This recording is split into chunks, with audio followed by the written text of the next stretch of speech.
Well, hello, my name is Mathew and I'm a senior environment artist at Ubisoft. My aim with this tutorial is to show some basic render and presentation techniques using image-based lighting. To do this, I show how HDR images can be used as image-based lighting environments to improve the way you present your asset. Most importantly, this can be done in almost any 3D package or game engine. It can be done in a timely manner and without needing to be a professional lighting artist. You can even use this to create a scene for your asset to stand in. I'll show how I choose my composition, then adjust my image-based lighting to suit that, or even choose a HDR to suit my composition.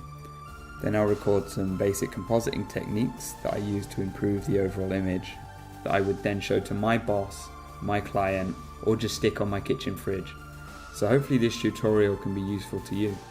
Thank you very much.